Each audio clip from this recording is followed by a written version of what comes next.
Halo semuanya, selamat datang kembali di analisa teknikal mingguan market futures bersama Mandana.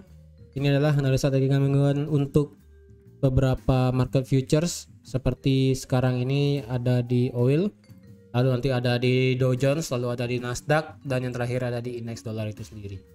Seperti biasa, jika teman-teman suka dengan videonya, teman-teman jangan lupa like dulu videonya, subscribe bagi yang belum subscribe, hidupkan lonceng dan di-share ke teman-temannya lain yang sekiranya memerlukan analisa teknikal mingguan di market futures pada minggu ini, khususnya minggu setelah Natal dan menjelang tahun baru 2023. Oke, untuk di oil, untuk analisa kita kemarin ya, yang kemarin open posisi sell sudah running profit, dan yang kemarin open posisi buy kemarin sudah profit juga. Jadi ketika dia sudah ngebreak 77824 ya, ketika dia ngebreak ke atas dan kemudian retest, harga kemudian running lagi. Jadi otomatis area ini menjadi area yang bagus untuk support kita di sini ya. Support kita berarti mantap di sini seperti itu. Untuk target kita untuk nge-sell untuk di oil, saya rasa kita bisa menunggu oil itu di harga 82565 sampai di 81461. Tapi karena pada hari Senin ini kita marketnya sedang libur ya, sedang masih ada Christmas juga, hari Natal. Jadi kemungkinan besok baru ada pergerakan dari oil. Tapi secara analisa teknikal untuk di oil, kita masih ada ruang untuk harga itu bisa drop lebih lanjut, itu sampai ke harga 60 ya, bisa sampai ke 60 dolar per barel ataupun bisa ke sekitaran 67 dolar per barel.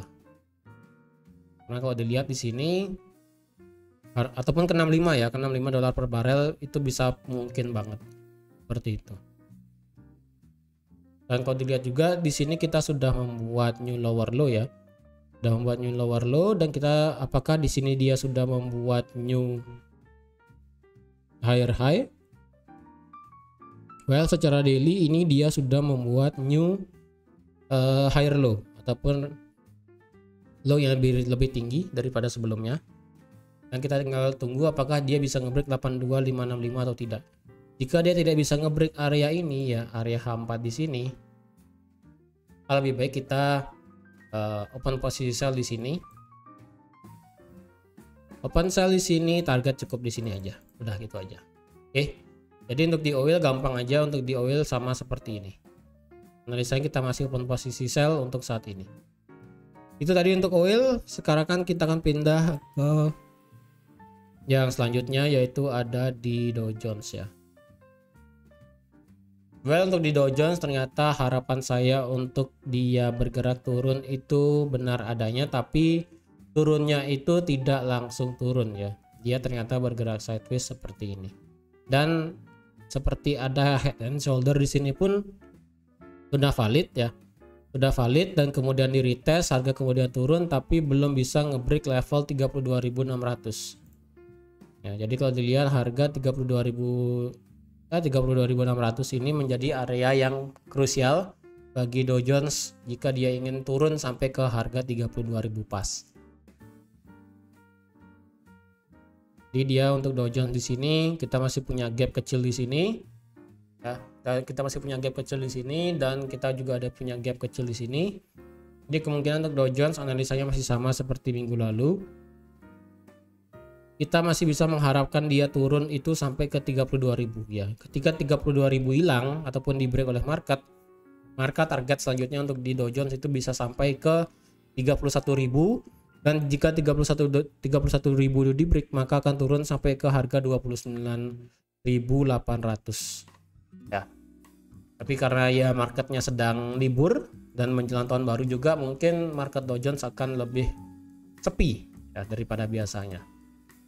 Begitu juga yang akan terjadi di Nasdaq ya.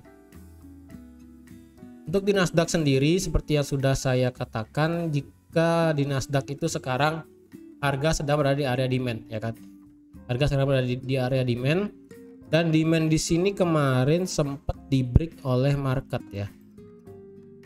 Kalau dilihat di sini harga sempat membuat new lower low ya. Low-nya lebih rendah daripada di sini. Ya, lebih rendah daripada di sini, dan tentu aja kemungkinan untuk Nasdaq sendiri saya rasa bisa melanjutkan penurunannya ya. Dan kalau dilihat dari time frame weekly, sepertinya di sini dia sudah valid membuat new lower high ya. Sudah valid membuat new lower high. Jadi pergerakannya itu dia kan seperti ini. Nah, seperti ini, seperti ini, seperti ini, seperti ini, seperti ini, dan seperti ini. Dan seperti ini kita akan tunggu dia turun sampai ke level 9.000 bahkan bisa ya. Jadi untuk di Nasdaq sepertinya pergerakan Nasdaq kayaknya di tahun depan itu akan mengalami penurunan. Batasnya untuk di Nasdaq di tahun depan itu bisa sampai ke all time high sebelumnya yang pernah terjadi di 2020 pada saat sebelum Covid. Itu adalah di 17 Desember dengan harga di angka 9.756 ya. Jadi ketika 10.000 ini bisa dilewatin ya, ataupun low terendah di tahun ini itu kan ada di harga 10.437 ya. Jika low ini berhasil di break oleh market, maka saya rasa untuk di Nasdaq dia bisa lebih turun sampai ke harga 9.756. Oke. Jadi itu tadi untuk Nasdaq. Sekarang kan pindah langsung ke yang terakhir, yaitu ada di indeks dolar. Untuk di indeks dolar, karena ini sedang mau akhir bulan, akhir minggu, dan juga mau tutup tahun 2022. Kalau kita lihat dari indeks dolar sendiri ya, dari tahun 2021 ya, kalau pada tahun lalu, kalau di tahun lalu itu di dolar dia bergerak sideways seperti ini ya. Dari 29 November sampai ke 7 Januari harga bergerak sideways. Tapi kalau dilihat kita mother trendnya itu masih naik ya, koreksinya ini hanya sebatas masih koreksi. Sekali lagi, jika ngebreak trendline maka otomatis harga daripada indeks dolar itu bisa drop pakai banget, bahkan bisa turun sangat luar biasa. Tapi menurut saya seiring dengan berjalannya waktu, kayaknya di sini trendline turun yang ada di sini sepertinya akan bisa di break oleh market. Dan juga di sini ada trendline lagi satu ya. Bukan. Trendline ini dan trendline ini sepertinya ini bisa di break oleh market menurut saya ya. Saya trendline ini yang di atas di sini sering dengan perjalannya waktu ya, karena kemungkinan pergerakan indeks dolar itu akan sideways seperti ini sampai nanti di akhir tahun ya kan, sampai di akhir tahun ya. Dan jika akhir tahun dia bisa naik ngebreak trendline, tapi dia kena area supply kemudian dia turun lagi, kemungkinan dia akan bisa naik seperti ini ya. Jadi pergerakan daripada indeks dolar saya rasa itu akan bergerak seperti ini dari besok sampai akhir tahun atau bahkan sampai di Januari tahun depan. Prospek saya sih seperti ini untuk di indeks dolar karena market sekarang masih bullish banget ya. Ini hanya sebatas koreksi aja. Dan kalau kita lihat dari Fibonacci ya, sebenarnya harga sekarang berada di angka 50% Fibonacci. Nah, dari sini ya sudah berada di 50% Fibonacci.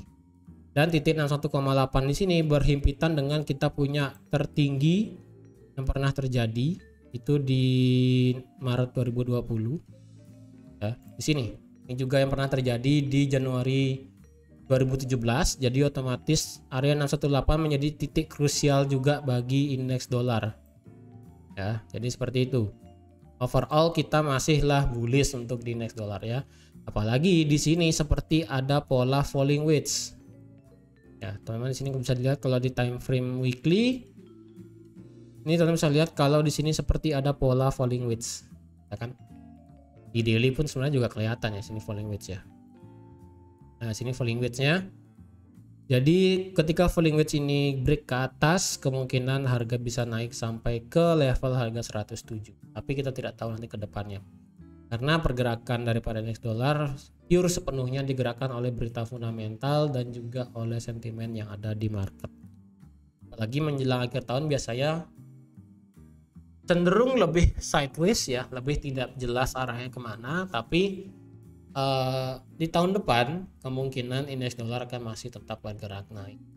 Menurut saya seperti itu, karena desas-desus yang akan terjadi di tahun 2023 itu saya rasa akan mungkin akan terrealisasi. The Fed akan tetap ya, yang dimana faktanya The Fed akan tetap menaikkan suku bunganya, yang dimana itu targetnya adalah sampai di 5,1%, dengan tingkat inflasi yang diharapkan tetap turun, dengan jumlah pekerja yang bekerja di Amerika itu tetap naik, dan juga yang diharapkan adalah dengan tingkat pengangguran yang juga akan naik juga, seperti itu. Jadi indeks dolar saat ini masih bullish ya. Otomatis selama kita masih trendline ini tidak berubah ya. Ini terakhir saya kasih garis warna ungu deh. Selama trendline ungu ini tidak dirubah, maka otomatis kita masih berpandangan bullish di indeks dolar. Targetnya bullish sampai mana? Bisa sampai di 116 jika dia ngebreak 114. Ini tertinggi di tahun 2022 ya, yang ada di tanggal 27 September kemarin. Seperti itu. Oke. Jadi sekian aja teman-teman untuk market futures pada minggu ini ya. Karena minggu ini kita banyak libur mengenai hari raya Natal dan juga tahun baru 2023. Saya rasa minggu ini akan menjadi minggu tenang untuk di market forex dan juga komoditas, termasuk biasanya di saham juga.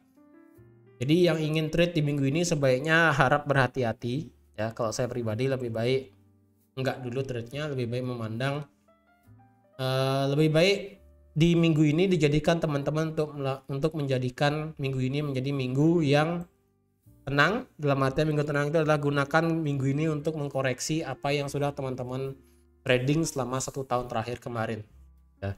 Teman-teman buka lagi jurnal tradingnya, teman-teman buka lagi posisinya yang sudah di close ya, ataupun buka historinya. Sekiranya teman-teman yang kemarin yang sempat kena stop loss itu kira-kira kenapa ya, bisa dikoreksi lagi analisanya, mungkin ada yang salah dan sebagainya, itu bisa dijadikan pembelajaran. Semoga di tahun depan tradingan teman-teman semua bisa lebih baik dari yang sebelumnya di tahun 2022. Dan jika yang sudah bagus tradingannya di tahun 2022 ini, semoga di tahun 2023 nanti hasil tradingannya juga lebih bagus dari yang sebelumnya di tahun 2022 sekarang. Oke, jadi sekian aja untuk analisa market futures pada minggu ini. Terima kasih sudah menonton video ini sampai habis. Terima kasih juga sudah like, share, dan subscribe juga. Dan sampai jumpa di analisa market futures di Januari 2023. Bye-bye.